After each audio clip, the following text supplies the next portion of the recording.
Micro Brews, dude.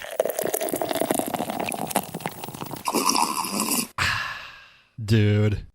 Join with me today on the show from the Wisconsin band, the Astronomers. We have frontman, I would say probably just overall sex appeal of the group, but Michael Stensland's with us, along with the drummer of the Astronomers, also ravishingly handsome Josh with us. How you dudes doing? Doing good. Doing Doing great. great. I appreciate the compliments. Yeah, Yeah, absolutely. I'm blushing over here. I appreciate you hopping on. I'm familiar with your band. Obviously, I've seen you play a couple of times. Never with the full band. Only with Mike and Ben a few times. But one day we'll get the full band experience. But I do see Josh from time to time as we work at the radio station. Michael, I see your dad from time to time as well. Your biggest hype man, Yeah. I would say. He gets into it. He really does. I don't think I've had a conversation with him that didn't include at least 10 minutes about talking about the Astronomers in the last couple of years. So he's very, very passionate about your band, which is awesome. Right. So thanks for hopping on. Let's talk about some of the beers that we're going to be drinking. So I haven't gone beer shopping in a while, and I feel like I'm taking quite the risk here. I am drinking Untitled Art's Fudgesicle. It's an Imperial Stout. This bad boy was canned in 2019, which makes me a little nervous because it has lactose in it.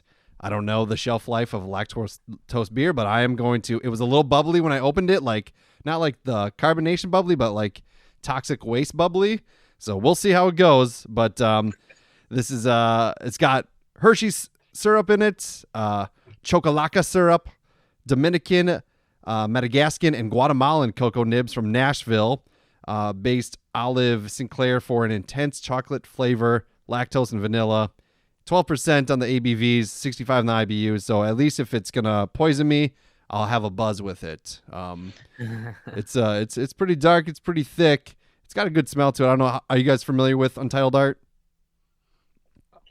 Yeah, I've had a couple of their offerings, but I'm not super familiar. Yeah, my fiance gets those because they have a lot of sour beers, Yeah. and she gets those whenever we see them on the menu.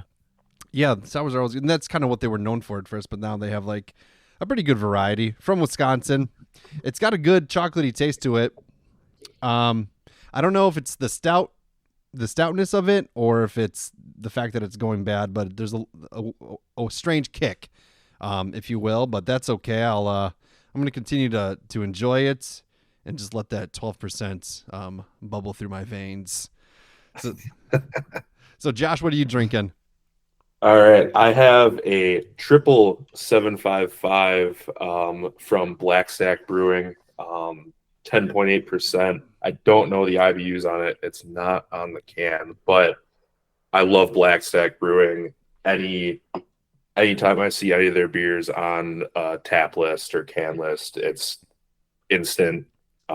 I've never had anything bad from them. I would love to go up to St. Paul and check out their tap room. Have not yet, but I've heard good things. I've only been to a few breweries in the St. Paul, Minneapolis area, but I've heard nothing but good stuff about Blackstack. Of course, Surly. A lot of people hate Surly, though, in the Minnesota area because they've created and fabricated their own laws that make all this other shit illegal, but it doesn't pertain to them. They call them the Surly laws. I got to do a deep dive episode of that one time because it's pretty fascinating, just like the monopoly that they control. It's kind of weird, but Blackstack, good shit. Yeah. Michael, what you got? Yes. That's funny that you're drinking the local 755 because that is one of 2 5-star reviews that I've ever given on Untapped. Nice. So like you're drinking some high praise from the lead singer of the Astro Boys tonight. But I've actually got one of my favorite beers. I've had it many times. It's Fifth Ward's new version of Haze It or Love It, but it's Blackberry Haze It or Love It. I've had that. So it's technically a milkshake IPA, and that's not something that I would normally draw to. And in fact, the only reason I ever tried it was my fiance got it when we went once, and I'm like, I'll try it. I didn't think I was gonna like it. I'm not a huge fruit guy when it comes to beer, but I sipped it. I'm like, oh my gosh, this is incredible. It's that 6% ABV. Not sure where to find all the other good stuff, but it's really good. It really does not give off a milkshake IPA vibe, but it is definitely a must try for you hazy IPA lovers out there.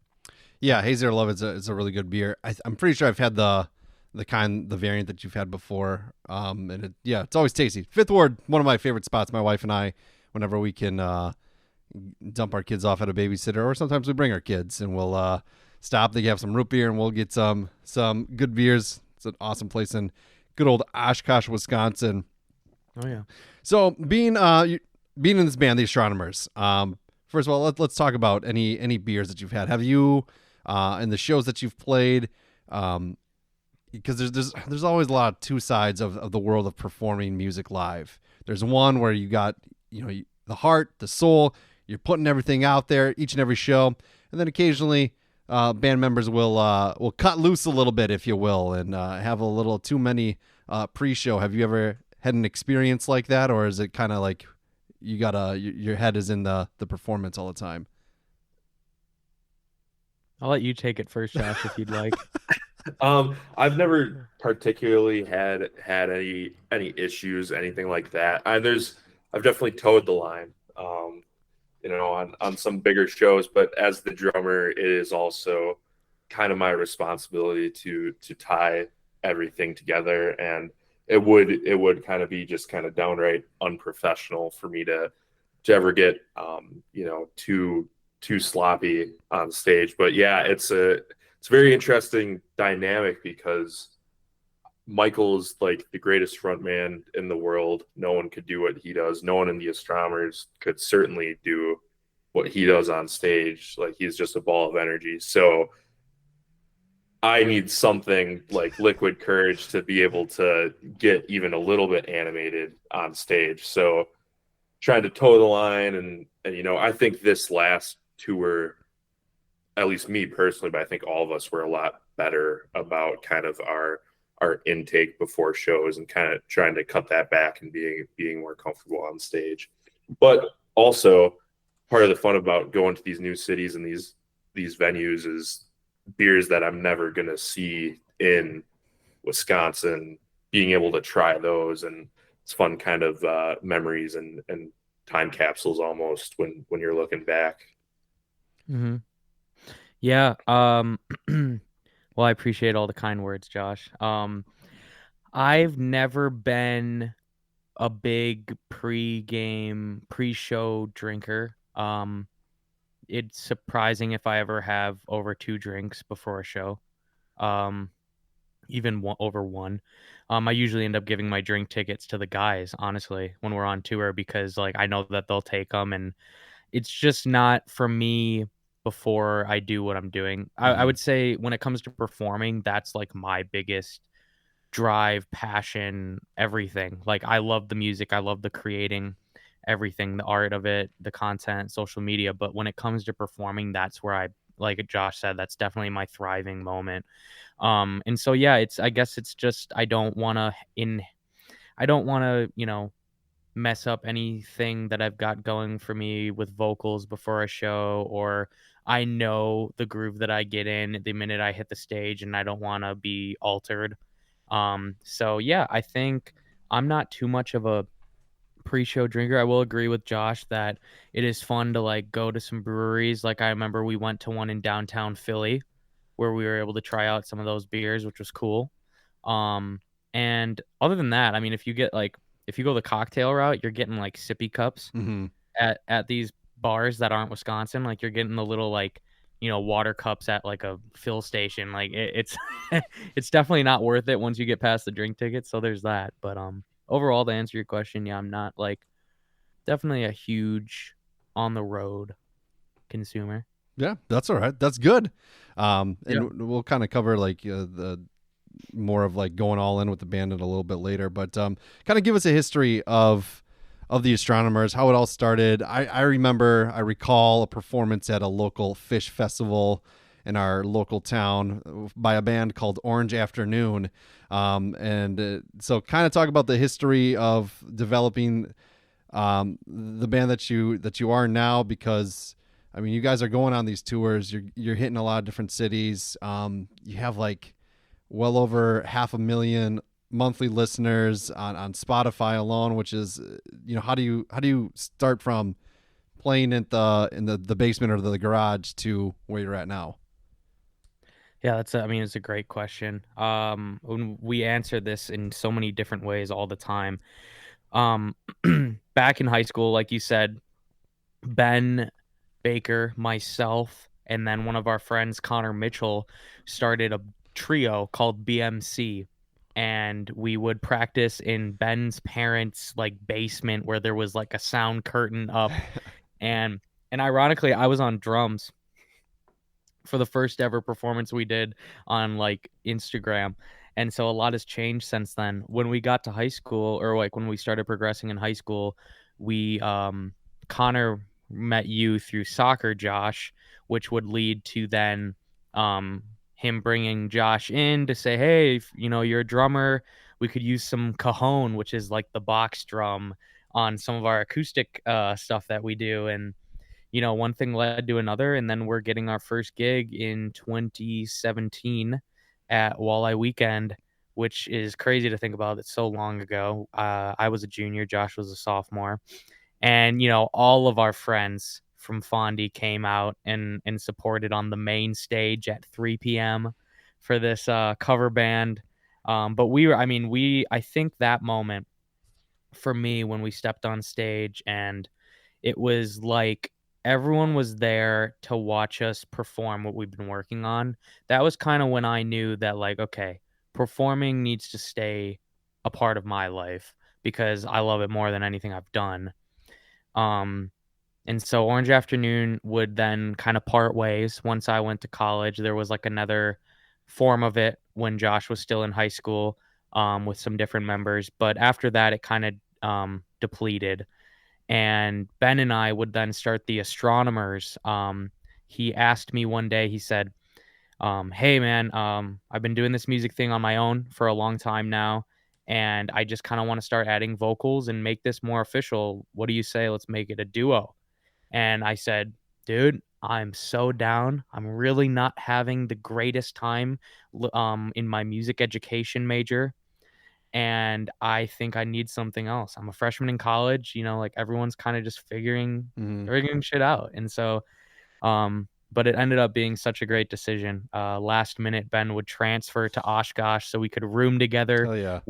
We bunk our beds to make half the room a studio and half the room the bedroom. And um, unfortunately, and I'm just giving kind of like the overall synopsis. Unfortunately, 2020 rolls around. Right. We're supposed to play our first show, and it's the day everything shuts down for COVID. And obviously, a lot of really sad and unfortunate moments happened throughout this time.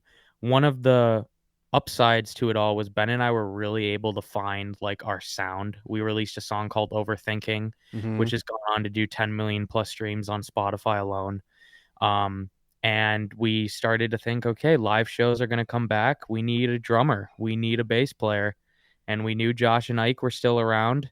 And, we asked them, "Hey, do you want to play some shows with us?" And we haven't looked back since. And they've been unbelievable when it comes to just the flexibility, the work ethic, and the talent is always there. And so it's been great to have them on this ride with us. So.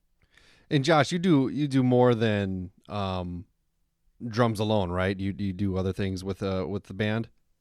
Yeah, absolutely. So the main thing that I do for them is drumming on live shows, but I also handle a lot of their live production. The Astronomers are very pop heavy, electronic heavy group, so there's just no way of recreating that on stage in real time. So we play with tracks, and with that comes a ton of stuff. We're playing to a click track, so all that needs programming. So I handle some of that. And then the other thing that I do for them, along with Ike, is we bring some lights to our shows and we pre-program them so that lights are flashing when big hits happen and it's all timed out and stuff. So just kind of general show work for them is also what I do. Mm-hmm. Yeah, that's a huge aspect of the live performance, and that's the really thing, the amazing thing that I love about going to live shows. Obviously, you fall in love with the music, you fall in love with the albums, the bands by listening to them and all that. But then when you go to the live shows, it's almost like you're experiencing familiar songs, but in a whole new capacity, in a whole new way. And I think that's like pretty amazing. So I've been fortunate enough to see some really amazing artists, some really amazing musicians, some now that have passed away since, but it's like when you see that for the first time, it's just like it's like rediscovering a band altogether. So it's pretty fucking awesome, and yeah, it's killer to see to be a person in the background, just because I've worked at the radio station for quite some time, and I've worked with Ike before too when he was just like a teenager. Him and I went to drone school together. I had to drive. I don't even know if he had a driver's license. I had to drive him to Green Bay with me to learn how to fly a drone back in the day. So to see all that and progress to where you are is pretty awesome. So what's that process like, going from Ben and Michael creating the music, and then moving that into like recording? Do you write together still, or do you bring an idea to the studio and you construct the song that way? Yeah, I think we're still fortunate to be in a place where, for the for the main majority of the astronomers, we've been very close to each other. So, now we're not living in the same place, but he's just down the street, 5 minutes. So it's like the amount of times that we're able to start ideas together is very much. Obviously there's times where I'll be here at my house and I'll come up with an idea and I'll bring it to him and be like, hey, I wrote this last night. What do you think? And that's always going to happen. But it varies. I mean, there's some days when, Ben comes to me and said, hey, I made this instrumental last night. Feel like we could write to this today. Vice versa with me on vocals and then him producing to it. But today, for example, just to show you how like random it all is, we loved that it was so nice out today, but we didn't want to sit in the same studio and make music. I had to be in Fond du Lac for my car repair anyway. So I said, hey, how would you come to my parents' house? This is where our first studio was ever. Let's set up the studio in my parents' house and let's make a song. Just because we remember what that vibe is there. There's nostalgia attached to it. And it was crazy. We wrote, an amazing track today. And it was just cool because there's just no right or wrong way when it comes to recording and creating with us, because we're always changing it up. So then when you create a song like that and you're getting ready, you want to play it at a live show, Josh, do you get like the tracks sent to you, and then you kind of figure out how you're going to do it live, or do you try to play as like to the tune, keep it as similar to the recorded audio as possible? Yeah, it depends kind of on the song and the vibe. At the beginning of the Astronomers live shows, I think that was very much the case. It was kind of the song is the song is the song, and we're going to play it live that way. But now I think as we've been playing together since high school, like we said with Orange Afternoon, but as we've gotten more comfortable as a live group together, we've kind of deviated a little bit from the live shows. We've gotten more creative, or from the main tracks, we've gotten more creative with the layouts of the songs, and even Ike has more freedom than he ever has to play, and I feel like I have more freedom than I've ever had to play around the song. So I think right now the spirit of the song is certainly still in what I'm playing, but there's definitely room for me to still express myself as a drummer. And also, that's part of live music too, is recorded albums, recorded tracks are great, but to hear something different, like you said, experience, it's like rediscovering an artist. So to be able to change that up, I think is really great. And we've made a kind of an emphasis, especially with this album coming out, like to try and find that magic before it even hits the stage, if that makes sense. Yeah, absolutely. That's awesome. And it's good that you have the flexibility to do that because, again, yeah, it just adds to that experience for people to come and see you live. So how do you go about marketing yourself? How do you go from the band in Greg's house, recording and everything to where you're at now? Because social media is obviously somewhat of a player in it, but you can't just post shit on social media and people are going to come to the show. You gotta, pack the punch. You have to have a product that's worth seeing. But so like, how do you go out even setting up a gig? It's just, that's all so foreign to me. No, it's great that you said like anyone can post on social media, but to get faces is the real task. And that's been something we've tackled since the beginning is, you see these artists that are, independent now. A lot of people stay independent because you don't need a label. TikTok almost acts as a label nowadays because it's marketing for your song and it's powering your tracks in a sense if you do it right. Now, there is flaws to that. I think people that depend on viralness lead to not as much longevity when it comes to organic fans because I think there's something about a fan climbing the ladder with you, starting Yeah. from the beginning, enjoying the highs, enjoying the lows, and being there till you get to the top or whatever is the top, and then you break through that and you keep going. It's really fun for an artist to say, I've been here for the last 2 years. I remember when they were at this point and now they're at this point. And that doesn't happen when you go viral. You go from 0 to 100 in 6 seconds. And we have, songs that are written about that. But I think one of the biggest things for me when we first started getting shows was Ben and I sent off, like I mentioned before, our first big song, Overthinking, to a local radio station in Green Bay, 101 WIXX, to try to get radio play. We sent it to a guy named Otis Day, who formerly worked there. Mm-hmm. And he said, we asked them to play it on their yay or nay category, which is like a segment they do at night where they play a song and then you vote. And Otis responds back saying, hey, this track's great. We're going to skip yeah or no, and we're going to go straight to trying to test it out in the spike category, which means it gets played like a couple times a day. And it did great. And 2 months later on Christmas Day, Overthinking goes number 1 on 101 WIXX.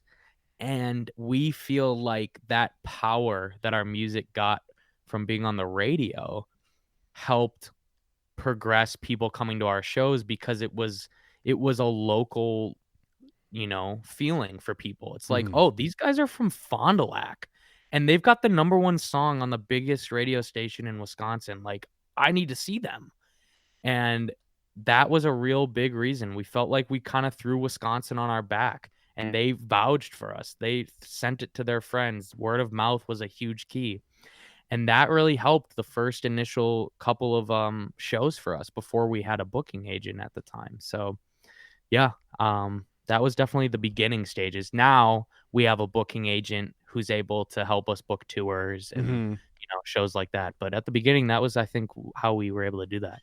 A lot of times, some of my favorite bands that I have listened to now over the last 10 years were when I was going to a show to see somebody else, but I get there early enough to see the openers.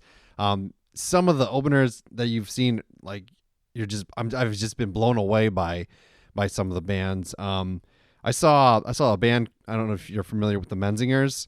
I saw them open for NoFX. It was after they released their second album, but they're now like one of my favorite bands of all time, and they're now like pretty widely successful. So like that too, I think being able to have the success and then get on some tours, and hopefully you can even just open for a cool band, and then get in front of people that maybe haven't come across your music yet is pretty powerful as well. Have you seen kind of momentum from that as well? Well, I was just gonna add to what you said about the opener thing. Like that's something Ben and I talk about every day. We're just like, man, if we could get on an opening tour for like a band that's very similar to us, that's big. Right. Like we know that it would convert because we're there. Some Mhm. artists aren't necessarily ready for that moment when it happens, but we're 100% ready. Um, but what was your question that you asked like right after that, or did I kind of answer it? I think you answered it. I Yeah. think you're Okay. good. Yeah. um, one thing I wanna ask when you're doing this process, because it kind of starts with you and Ben, and then Ike and Josh are brought into it to add to that live element. How do you determine if a song is good? Have you ever had a moment where you think this is good, but then Josh is like, I don't know about this. Are you talking about for like live Just in shows? general. Just in general. I mean, well, there's a great story of one of our best songs that we ever put out was I was a fan of it, but Ben, he couldn't get past it. He said, "I don't think this is our sound anymore. It's not something I think our audience is going to vibe with." Hmm. And I remember Josh and Ike said, "Hey, this is like one of your better songs you've made." And that was Hotel Rooms, which ended up Okay. being our biggest radio song of all time, and became nationwide a power, just from 101 WIXX playing it. So um, it goes to show that there's sometimes you just got to listen to your friends because Yeah. my biggest critique is my fiance. I'll bring a song to her because she comes at it with a almost a naive state of mind. I mean, she's not working on music every day. Hmm. She's a general listener on Apple Music, Spotify, whatever. And so those are sometimes the best people you can ask because they're going to tell you, "Oh, I like the song," or "It was okay." Right. And that's like the best feedback you can get because Ben and I might be like, "Oh, this is high quality. This is produced well. The lyrics are sick." But it might just not be the greatest song to Hmm. like the normal ear. I don't know if Josh, you've ever like said, "Oh, I hate this song." But No, I do enjoy what they put out. I think we're all like best friends too. Like we're all really good friends with each other. I think that helps because there's points where we can be not brutally honest, but honest with each other, and we talk about live shows and stuff. And I think from mine and Ike's perspective, we're live, live, live. It doesn't matter what happens in the studio. Hmm. Our job is how can we make this better live. So I think even in some of those conversations, being able to tell Michael, hey, you know what? I don't think this works this way. Let's try something different. And us being able to have that back and forth on these live show conversations is just such a huge asset to have that. And it goes both ways too, that it's not a bunch of, Ike and I are hired guns, but we're not yes men Hmm. either. Whereas if, Michael and Ben were hiring insert blank name drummer here and insert blank name bass player here that are just there to show up during the gig, there's not that collaboration even on the live aspect that's happening. So I think that's one thing that we really have going for us as the astronomers. Yeah, and I would say, you and Ike are very much you are part of the astronomers. Like you are the people that people are seeing when they go to your shows. So yeah, that's awesome that you guys have that relationship because from my understanding, from some of the bands I've talked to before, it's not always that way. So I think you guys have something pretty unique and pretty special, especially that you're all like lifelong friends too, and still able to get on the stage and have a good time, which is this is pretty fucking awesome. I would say. So really, like, what's next for the band? You mentioned an album coming out soon, or didn't one just recently come out? No, you're correct. It's been an interesting release schedule for us. We've been releasing our album in singles every 2 weeks since Yeah. the start of the year. Because we've been releasing it as if we're reading a book to people. So Oh, nice. we group our projects into what's called chapters. So we promoted this entire album like we're reading each page to you to try to put as much emphasis on each section of the song.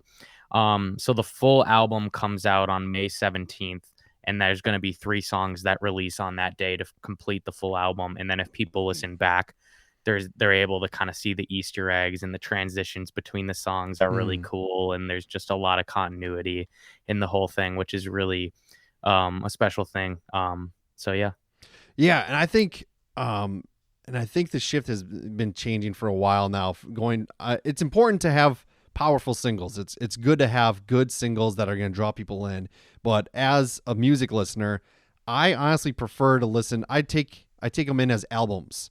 I don't listen for one song. I listen for the whole album, and I kind of view it and critique it as a whole, as like a whole unit. So I think doing a release like that is pretty awesome, because you're highlighting every song, but then once that final part, it's complete, and you've heard this is now our album. And I think that's what I love about, at least, like, I'm pretty versed in the punk scene, and I listen to some like, I guess you could say alternative or indie and shit like that. But I really consume by the album, and I think I feel like most people do that now. I could be wrong on that, but that's kind of like your approach when you are releasing new stuff? You want it to be consumed as this whole unit rather than just a slice of it? Yeah, that's important to us because, the reason we got into music is because of our favorite albums. It wasn't Right. necessarily because of our favorite songs. It was, we loved, and these are not that old, but we loved the beginning 21 Pilots albums and Chainsmoker albums and AJR albums, which was very much kind of our sound when we first started. And we said, man, we can't wait to start doing that ourselves, because we want people to look back and be like, oh man, the Occasion album by the Astronomers was like when I graduated high school, Yeah. and that will forever be that moment for me. And usually that goes with a group of songs. Sometimes it's one, sometimes there's one big song that you think of, but we really like telling a story, and we feel like through our chapters, albums, we can do that better. Absolutely. So how can people get in touch with you? How can they listen to you? How can they come see you? Well, they can get in touch on any social media platform, Instagram, Twitter, or X, Yeah. YouTube, TikTok, everything really, Spotify, Apple Music. The biggest show that's coming up is our sophomore album release show, which is at the Meyer Theater in Green Bay. Mhm. And it's going to be insane. I really don't know how to put that lightly. It's gonna be like nothing we've done before. The showmanship, the production, the lighting, the everything that we're putting into this show is going to be really cool. And that's in Green Bay on the 17th, and we're gonna be playing through the entire album and showcasing that project. So Hell yeah. yeah. I saw Bert Kreischer at that theater. Oh wow. So you guys, you've already played there before, right? We played there last year, in April, for just like a one-off random show. Yeah. Yeah. So many people have stepped foot on there. And now you are part of that collective of the footprints, I guess you could say, which is pretty awesome. So yeah. I definitely encourage everybody to check out the Astronomers. They're amazing artists. They put on a good show. I got to come out to see the full band soon, because you played at the high school a couple of times, and it was good. I don't think you've gotten the greatest look at what the Astronomers is. Yeah. Well, it was cool for you to do that. And it was a lot of fun for the kids as well. But how we like to end our episodes is bringing it back to the gimmick of the beer. I made it through most of mine. I'm still gonna slug it, still going through. It's actually pretty good. I think next time I'm gonna try to get a little bit more of a fresh one. But how are the suds going down for you fellas?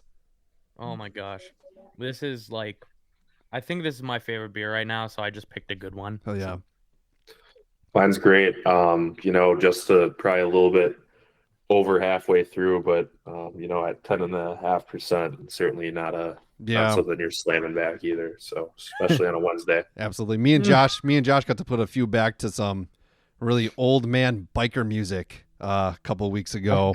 The lead singer of Jackal was at the Hive, and I heard. Yeah.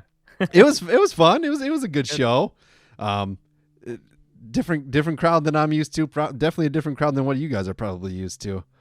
So That is very true. That was a fun night. yeah, it was a good time. But Michael, Josh, I appreciate you coming on. And when you guys are world renowned touring on a massive world tour, you can all say, I did that shitty beer podcast at one time. So I greatly appreciate it. Thanks, guys. Hey, this is the first podcast where it's just been Josh and I. So Awesome. That's pretty cool. Gotta be unique Yeah. somehow. Appreciate it. Yeah.